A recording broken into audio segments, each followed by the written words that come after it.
Here we are again at Trailer Source, and for today I just want to give you guys quick tips. There's 3 things I like to recommend every RV owner to get. If I see they don't have them on site when I'm working on an RV, I usually try to recommend these things. The first one is bug screen for your furnace. So the furnaces here, over time, you know, depending where you're at, you might have mud daubers, wasps, or different things like that, even stink bugs. They love crawling into this. And as soon as you turn it on, of course, people say, well, if they get in there, you know, fry them. You'll fry them as soon as you turn it on. Yes, you will. But the thing is, they die and they stay in that gas chamber, and it interrupts the gas flow, and then you're having issues. So then you're calling a tech out, and this system doesn't have an outside panel to get access to the furnace. So you have to get it out from the inside, which could take a little longer to take apart. So you're paying more for a tech to come out, more time on labor just to take the whole thing apart, so he can strip it, get rid of all those bugs, and that's it. I mean, sometimes you can blow an air compressor, but Suburban models have like a square gas chamber, and they'll get caught in there, and over time, as it builds up bugs and dirt and debris and all, it just acts up. So bug screen will save you a lot of money. Bug screen you can find on Amazon. There's different types. For this one, you can get the small round ones. It has a spring that attaches to this here. They also have square ones, just depends on the type of furnace you have. Now, manufacturers tell you don't use bug screens because it interrupts airflow. Yes, it's true, it could interfere, but I haven't seen any issues yet.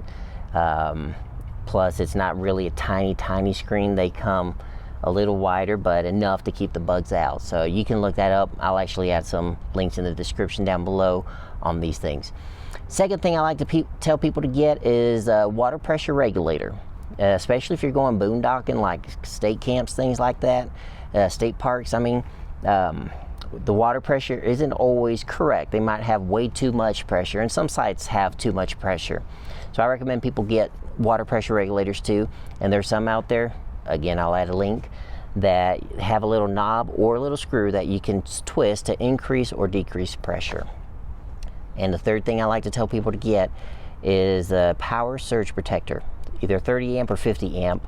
You can get the brick. Before, I would tell people to get the Progressive Industries. They have just a small one that plugs in that isn't the whole brick, but they're doing away with the tester on the 30 amp. It's hard to find nowadays, but they did come out with another brick model themselves for 50 amp or 30 amp, so it depends on what you have, and that'll help you save some money. Because if there's an issue with the hookup on the campground, wherever you're at,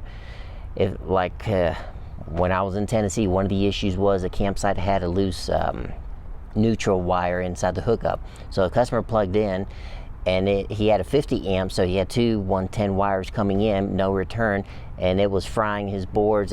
His converter was the first thing that died, and it was slowly burning things. I told him to unplug it right away. I went over, and sure enough, it was a campsite issue.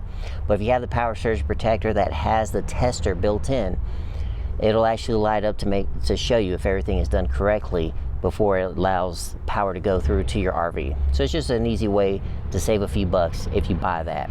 And Progressive Industries, I've seen them online on Amazon, roughly just a little over 100. So you don't have to buy the $500 one, $300. You can buy some that are closer to the $120, $130 mark.